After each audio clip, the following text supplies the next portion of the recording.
अस्सलाम वालेकुम नाज़रीन। एक शख्स ने अमीरुल मोमिनीन हज़रत सैयदना उमर फ़ारूक आज़म रज़ियल्लाहु ताला अन्हु के पास हज़रत सैयदना अली मुर्तज़ा करमल्लाहु ताला वजहुल करीम पर दावा दायर किया। हज़रत सैयदना अली मुर्तज़ा करमल्लाहु ताला वजहुल करीम बैठे हुए थे।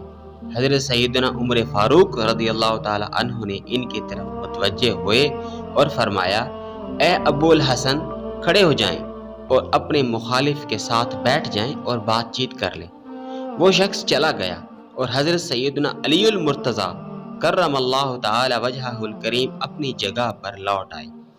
हज़रत सैयदना उमर फ़ारूक रज़ियल्लाहु ताला अन्हु ने हज़रत सैयदना अली मुर्तज़ा करमल्लाहु ताला वजहुल करीम का चेहरा मुतगय्यर देखा तो फरमाया, ए अबुल हसन, क्या बात है?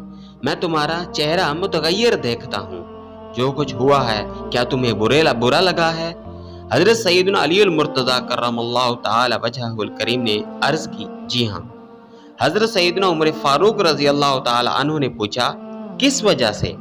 तो आप रज़ियल्लाहु ताला अन्हु ने अर्ज़ की, जब मेरा मुखालिफ आया तो आपने मुझे कुनियत से पुकारा, ये क्यों ना कहा, ए अली, खड़े हो जाओ और अपने मुखालिफ के साथ बैठ जाओ। ये सुनकर हज़रत सैयदना उमर फ़ारूक रज़ियल्लाहु ताला अन्हु ने हज़रत सैयदना अली मुर्तज़ा करमल्लाहु ताला वजहुल करीम का सर पकड़कर दोनों आंखों के दरमियान बोसा दिया। फिर फरमाया, मेरा बाप तुझ पर कुर्बान, तुम उनमें से हो जिनके सबब अल्लाह ने हमको हिदायत दी और अंधेरों से रोशनी की तरफ निकाला। नाज़रीन, इस हिकायत से पता चलता है कि हुजूर के असहाबा कराम के दरमियान कितनी मोहब्बत थी, कितनी हुज्जत थी कि जब हज़रत उमर फ़ारूक रज़ियल्लाहु ताला अन्हु ने हज़रत अली को उनकी कुनियत यानी ए अबुल हसन कहकर पुकारा तो हज़रत अली को ये बात अच्छी ना लगी।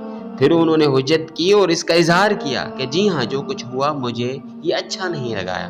फिर हज़रत उमर फ़ारूक ने हज़रत अली का सर पकड़कर दोनों आँखों के दरमियान बोसा दिया और क्या फरमाया कि अली, मेरा बाप तुम पर कुर्बान, तुम उनमें से हो जिनके सबब अल्लाह ने हमको हिदायत दी और अंधेरों से रोशनी की तरफ निकाला।